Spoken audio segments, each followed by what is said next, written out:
When a retired professor in Seat 3A was humiliated mid-flight by a pilot with a hidden grudge, no one knew that quiet moment would explode into a national scandal.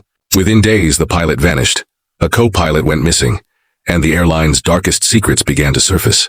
What started as a viral clip soon unraveled a crime buried for years, and one man's silence became justice's loudest voice. Subscribe to Black Battles and hit the bell icon so you never miss our latest powerful stories. The terminal buzzed with the low hum of travelers, rolling suitcases, and half-finished phone calls. Gate 17, Edward Cole stood quietly, clutching a worn leather briefcase and a boarding pass marked first class, Seat 3A. His hands trembled slightly, not from age but from the unfamiliarity of luxury. For over 30 years, Edward had been a history teacher in a small Denver public school, living a life of modest dignity. This flight to Portland wasn't just a journey. It was a gift from his daughter, Claire, who wanted her father to finally experience the comfort he had long denied himself. When his boarding group was called, Edward smiled politely at the attendant and walked down the jet bridge. Inside the plane, the air smelled of fresh leather and faint perfume. The first-class cabin shimmered with quiet elegance. Wide seats, folded blankets, glasses already filled with sparkling water. He placed his briefcase under the seat, adjusted his glasses, and gazed out the window as the morning sun painted the runway gold. Then came the first shadow. A flight attendant named Heather, cheerful but uncertain, approached him. "Good morning, sir," she said, hesitating. "Can I just check your boarding pass again?" Her tone wasn't rude, but there was something cautious behind it, as though she was following someone else's instructions. Edward handed her the pass, offering a gentle smile. "Yes, sir," she said quickly, forcing a grin. "All good." But her eyes flicked toward the cockpit. Moments later, the cockpit door opened. Captain Mark Hensley stepped out, tall and confident, his pilot uniform perfectly pressed. Passengers turned, expecting an announcement or a safety update. Instead, his eyes went straight to Edward. He walked over, his voice firm but carrying a trace of disbelief. "Sir, are you certain you're supposed to be seated here?" Edward looked up slowly, his tone calm. "Yes, Seat 3A, that's what my ticket says."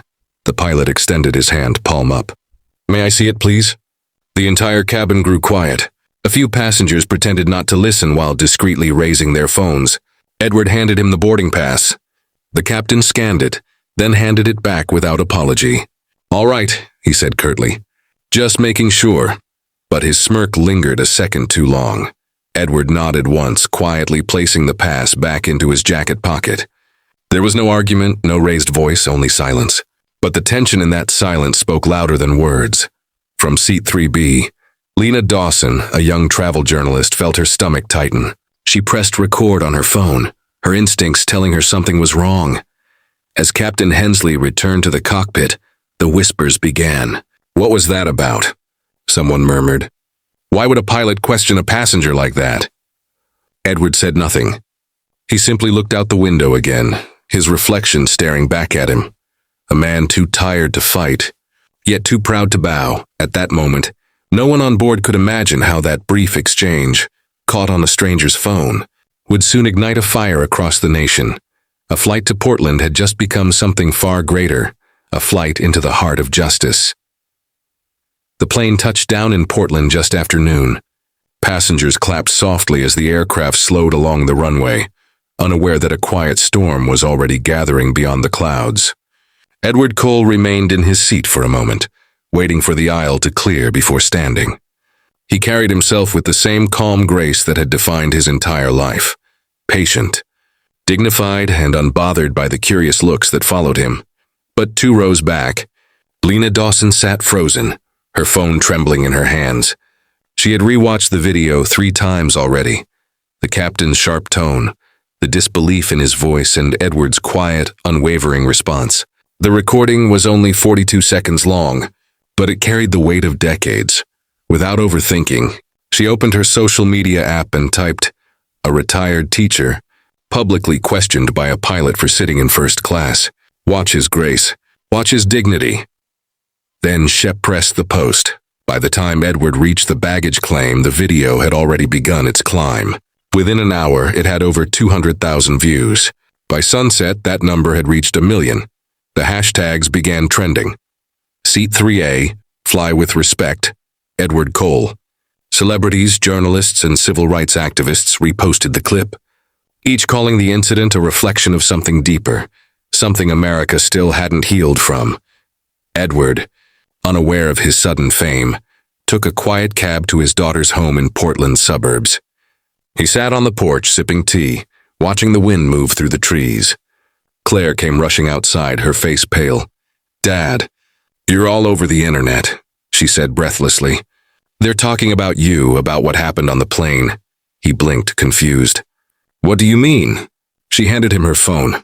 On the screen, his own face looked back at him, tired but calm, framed by the flashing lights of social media.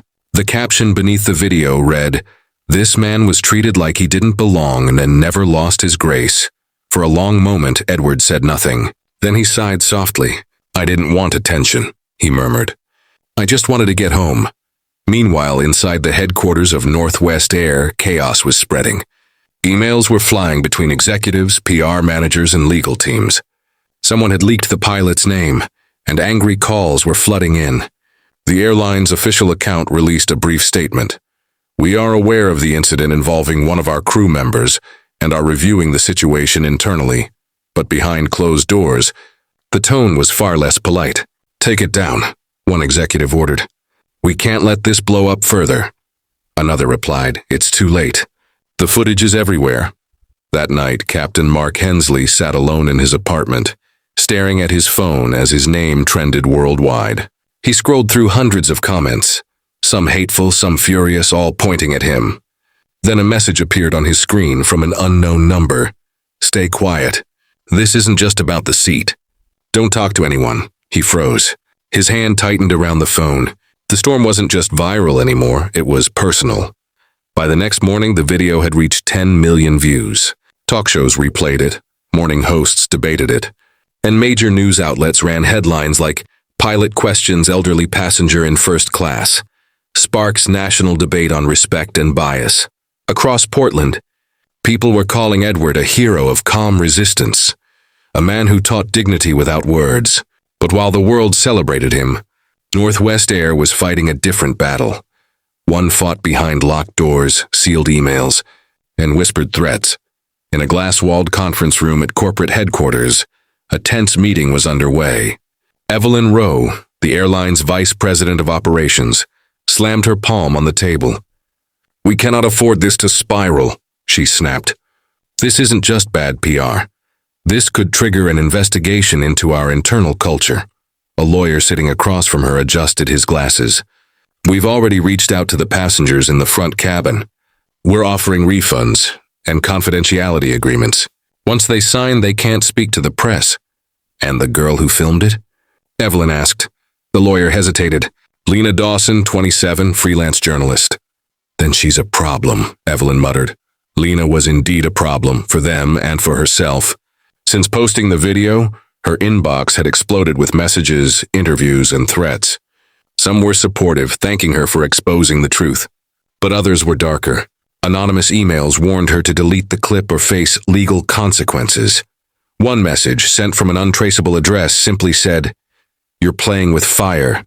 Stop before you get burned." She tried to brush it off. But when she left her apartment that evening, she noticed a black sedan parked across the street. Its tinted windows never rolled down. Lena took a deep breath and walked faster. Something told her this was no longer just about an arrogant pilot. There was more beneath the surface. Meanwhile, Edward sat quietly in his daughter's living room as news anchors discussed him on television. Claire wanted him to sue. "They humiliated you, Dad? You can't let them get away with it." Edward shook his head slowly. "Sometimes the loudest justice isn't in courtrooms," he said softly. "It's in the truth people see for themselves." But his calm couldn't stop what was coming. That night, a man in a dark suit appeared at their front door. He introduced himself as Mr. Turner, a representative from the airline's reconciliation division. His tone was polite, too polite. "We'd like to offer Mr. Cole a personal apology and a settlement," he said, sliding an envelope across the table. "We also ask that he refrain from any further media involvement." Edward looked at the envelope, then at the man. "I never asked for money," he said quietly. Mr. Murner smiled faintly. then take it as a gesture of goodwill. When he left, Claire tore open the envelope. Inside was a check for $75,000 and a legal document labeled Confidential Agreement. Edward stared at it in silence. Something deep inside him shifted. A familiar ache from years ago, from battles he thought were over. He folded the papers slowly, his voice steady but filled with quiet defiance. "They tried to buy my silence once before," he said. "It didn't work then. It won't work now." Outside, a black sedan idled at the corner, the same one that had followed Lena, and inside the car, someone was already on the phone. "Phase 2 has begun. Keep an eye on both of them." The world now knew Edward Cole as a symbol of quiet strength, a man whose calm had sparked a national conversation. But beneath the headlines and hashtags, a darker thread was quietly pulling everything together. It wasn't about one flight anymore. It was about what Edward once knew, and why someone wanted him silent. Lena Dawson had been following that thread for days. Her instincts told her the airline's reaction wasn't normal. The silence agreements, the legal threats, the unmarked cars. There was something bigger beneath the surface, and she intended to find it. She started by contacting a source she trusted, Miles Ortega, a systems analyst who had once worked for Northwest Air's data division. They met late at night in a dim cafe on the east side of Portland. Rain tapped against the windows as Lena opened her laptop. "Miles, I need to know if the airline has something on Edward Cole," she said quietly. Miles hesitated, then slid a flash drive across the table. "You didn't get this from me," he muttered. "It's from their internal personnel archive. There's a file marked Cole Edward, priority access only. I didn't open it, but the security tags are old, like someone was trying to hide it, not delete it." When Lena got home, she plugged the drive into her computer. The folder opened slowly, revealing years-old documents, scanned letters, old photographs, even internal memos. Her eyes widened as she read. Edward Cole had once filed a federal whistleblower complaint against an educational contractor named Hensley Learning Systems, the same company that, years later, would become a partner with Northwest Air for its flight training programs. The name Hensley hit her like a shockwave. Captain Mark Hensley, scrolling further, Lena found a report dated 12 years ago, signed by Edward himself, detailing how Hensley Learning Systems had supplied fake educational materials to underfunded schools. The scandal had nearly destroyed the company until a sudden settlement ended the case quietly, and at the bottom of the file was a single note typed in all caps. "Confidential. Do not reassign this individual to any public-facing position." Lena leaned back, realizing what it meant. Captain Mark Hensley wasn't just a random pilot. He was the son of the man Edward had exposed years ago. Suddenly, everything fit. The tension on the plane, the disbelief in Hensley's tone, the airline's desperate attempt to bury the footage. This wasn't a coincidence. It was revenge, wrapped in corporate secrecy. Her phone buzzed. A message from an unknown number flashed on her screen. "Stop digging." "Last warning," Lena's heartbeat quickened. She looked out the window. The black sedan was there again, parked under a streetlight. At the same time, miles away, Edward sat in his study, staring at an old folder he had kept hidden for years, the same one Lena had just uncovered digitally. His hands trembled as memories returned. Late-night calls, veiled threats, a life spent choosing truth over comfort. He whispered to himself, "So they never forgave me." And as thunder rolled across Portland's sky, both Edward and Lena realized they were caught in something far more dangerous than a viral scandal. They weren't fighting for justice anymore. They were fighting to stay alive. Rain poured over Portland like a curtain of secrets. The storm outside mirrored the one brewing within the walls of Northwest Air. The video scandal had shaken the company's image, but the truth Lena Dawson had uncovered threatened to shatter it completely. Someone high up had gone to great lengths to keep the past buried, and they were willing to do anything to protect it. At the center of it all stood Captain Mark Hensley, whose arrogance now hid deep unease. His actions on the flight were under investigation, and reporters were camping outside his home. He hadn't spoken to the media, not once, Not since that night when an anonymous number warned him to stay silent. But there was someone else who had seen everything that happened on that flight. Co-pilot Aaron West. Aaron had been in the cockpit when Hensley stepped out to confront Edward. He had tried to intervene, but Hensley's command over him was absolute. Since then, Aaron had grown restless, uneasy with what he knew, and worse, he had started talking. Late one evening, Aaron called his sister. "If anything happens to me," he said quietly, "check the locker at Terminal Storage in Gate 12, Denver Airport. You'll find something there." The next morning, his apartment was found unlocked, his car still in the parking lot. Aaron West had vanished. No trace. No witnesses. When Lena read the news headline, "Co-pilot missing amid viral flight controversy," she felt a chill crawl down her spine. It wasn't a coincidence anymore. Someone was cleaning up loose ends. She quickly called Edward Cole. "We need to meet. Somewhere safe," she whispered. They met in a small diner off the highway where the hum of the old jukebox drowned their conversation. Edward looked tired, but his eyes were steady. Lena showed him the documents she'd uncovered. The whistleblower report, the Hensley connection, the missing co-pilot. Edward leaned back, exhaling heavily.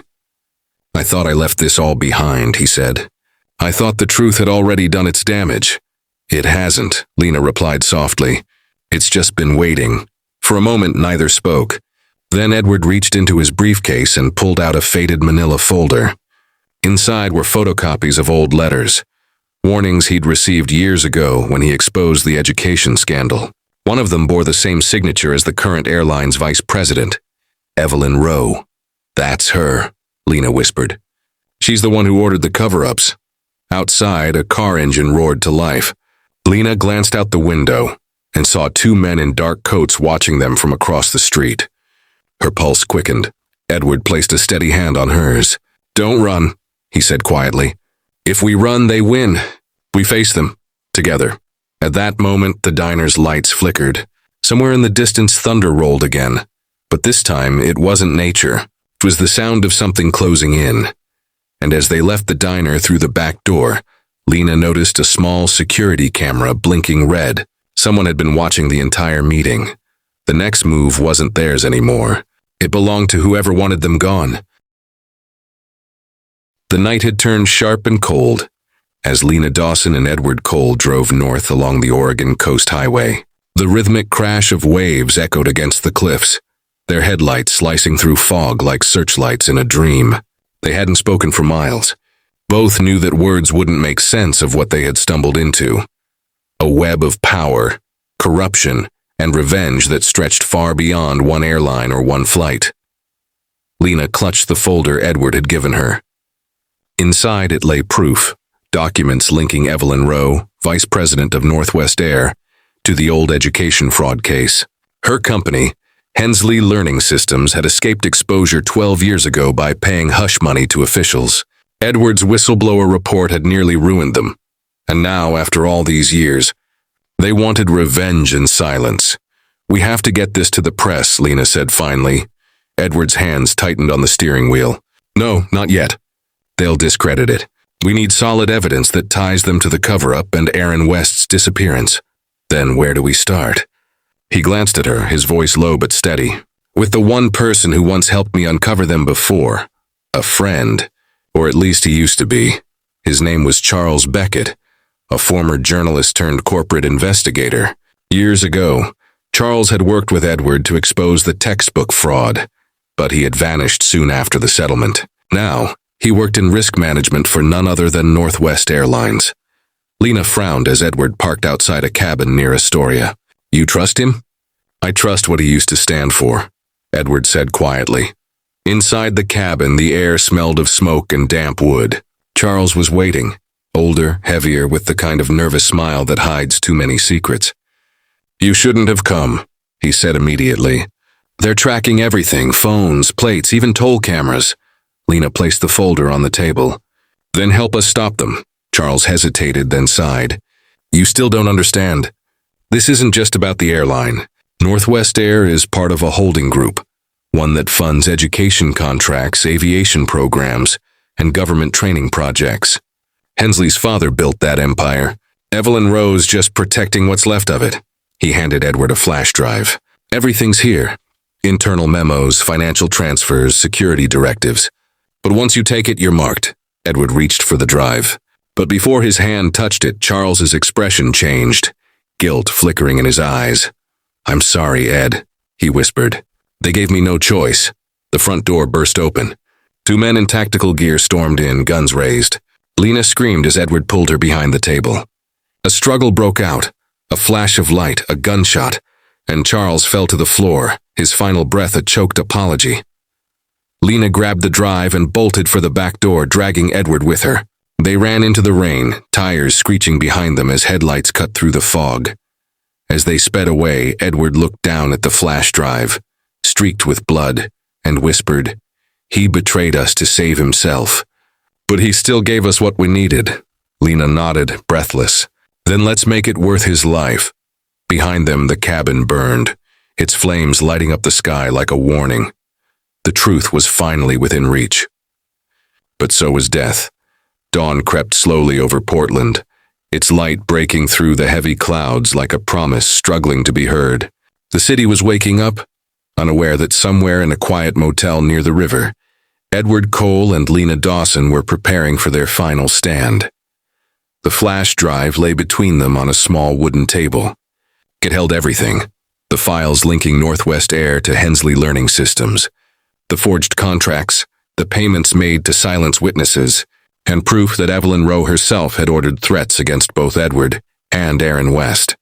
Lena's hands shook as she typed. "Once I upload this," she whispered, "there's no turning back." Edward sat across from her, the morning light catching the silver in his hair. His voice was calm, steady. "That's what truth is, Lena. Once it's seen, it can't be unseen." He paused, then added softly, "They may try to destroy us, but this belongs to everyone." Before they could speak again, a sharp knock rattled the door. Lena froze. Edward motioned for silence and peered through the blinds. A black SUV idled outside, the same one that had followed them for days. "They found us," Lena whispered. Edward didn't hesitate. "Get the upload started. No matter what happens, don't stop." The next moments moved like thunder. The door crashed open, armed men rushed in, and chaos erupted. Lena ducked behind the bed, shielding her laptop while Edward stepped forward, his hands raised. "You don't need to do this," he said firmly. "It's over. The world's going to know," one of the men sneered. "Not if we stop it here." Before they could move, a loudspeaker blared from outside. Sirens. Dozens of flashing lights surrounded the motel. The FBI had arrived, tipped off by a scheduled media drop Lena had sent the night before as a backup. The men inside panicked, trying to flee, but the FBI stormed in, forcing them to the ground. The entire operation ended in minutes. In the chaos, Edward and Lena were led outside, both shaking but alive. By afternoon, every major network was broadcasting the story. The files from the flash drive were public. The scandal tore through the nation. Headlines read, "Airline and education giants exposed in massive fraud and retaliation." Scandal. Whistleblower's 12-year silence ends with explosive. Proof? Evelyn Rowe resigned that evening under federal investigation. Arrest warrants were issued for multiple executives. A new reform act was proposed in Congress, named in honor of the man whose quiet courage began it all. The Cole Code of Ethical Conduct. For Lena, it was the story of a lifetime. For Edward, it was the end of one. Weeks later, at a small ceremony held at his former school, Edward stood before students, teachers, and reporters. He wore the same modest suit he'd worn on the flight that changed everything. The crowd rose in applause as he stepped to the podium. He looked out at them, faces filled with hope, anger, and admiration, and smiled faintly. "I spent my life teaching history," he said, his voice calm and measured. "But what I've learned is this. History doesn't just live in books. It lives in choices. The small ones, the quiet ones, the ones that cost us something." He paused, his eyes soft but unbroken. "Dignity doesn't shout. It just stands. And sometimes, that's enough to change the world." The crowd went silent, then erupted into applause. Cameras flashed, tears fell, and for the first time in years, Edward felt light, as if the burden of silence had finally lifted. Later that evening, as the sun dipped below the horizon, He sat alone on the school steps. Lena approached, placing a small pin in his hand, a silver feather symbolizing freedom. "You gave people back their voice," she said quietly. Edward smiled. "No," he replied. "We gave truth its wings." She nodded, her eyes glistening. Above them, a plane passed across the fading sky. Silent, steady, free final ending words. The world remembered him not as the man in seat 3A, but as the man who stood when silence was easier, and proved that even the quietest truth can shake the skies.